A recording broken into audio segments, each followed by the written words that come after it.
on the continent to support good public policy. Please put your minds to this problem. It's alive today.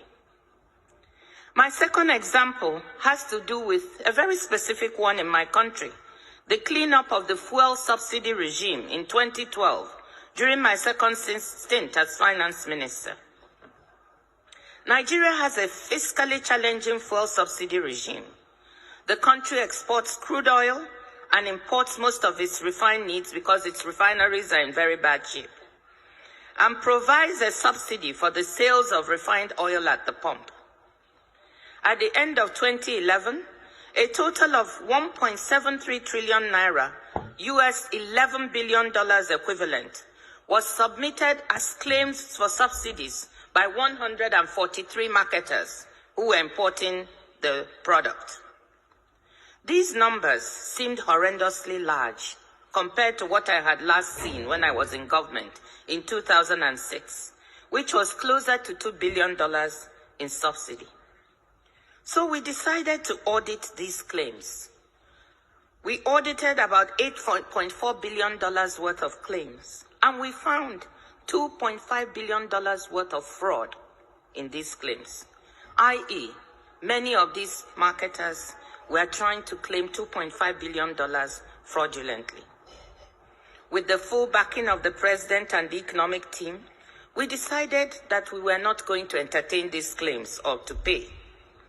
The pressure from the affected marketers was tremendous, as we tried not only to say we would not pay, but also we would clean up the whole mechanism for the subsidy claims and put in place something more transparent, something clearer. This did not go down well with them. When we stuck to our position of non-payment and implementation of the new verification regime, these strong and well-connected vested interests were angered and seemed to blame me personally for this. There were personal consequences. My 83-year-old mother, a retired professor of sociology, was kidnapped by 4 young men and held for 5 days. Keeping her wits about her as she was totally terrified, she asked them why she had been kidnapped. And they told her, quote, "Because your daughter, the finance minister, refused to pay oil marketers their dues." The kidnappers, negotiating with my brother, demanded my resignation publicly. I should go on television publicly and announce my resignation and depart from the country as a condition for my mother's release. Needless to say, these were some of the worst days of my life. Imagine, when you are in position, you want your parents, all of whom are here with you today, and your relatives, to be proud of you. You want to be a source of good for your family. You can imagine how I felt sitting there and thinking, just because of trying to do something right, to implement a good bit of policy that was good for the country, this could lead to the taking of my mother's life. These were some of the worst days of my life. With my father's support, the firm resolve of the president, we all decided I should not give in to the blackmailers, and I refused to resign.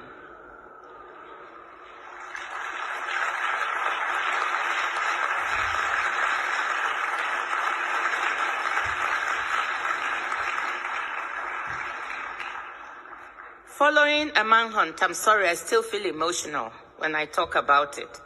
And this story is not really publicly known, so this is probably the first time I'm giving the full details. Following a manhunt for my mother by police and security agencies, she was able to make a dramatic escape after 5 days in captivity, where she had only been given water and half of a sausage roll. So here was a well-justified cleanup and reform of a policy, but implemented in a dangerous reform environment where the losers in the reform, well-entrenched vested interests, decided to fight back to derail implementation. The decision not to resign was a very difficult and risky one. As it turned out, it worked. But there are days I ask myself, on my down days, what if it hadn't? What if they had gone ahead and murdered my mother, as she overheard them planning to do, with one of their handlers on the phone?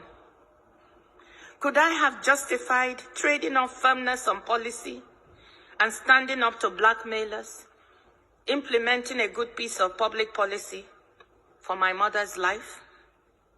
What decision would you have made?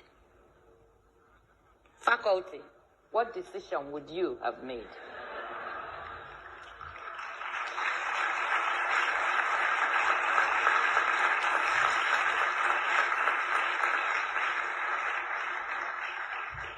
I know that one other brave hero, a woman I admire so much, brave activist and reformer Aung San Suu Kyi, was faced with an equally terrible decision.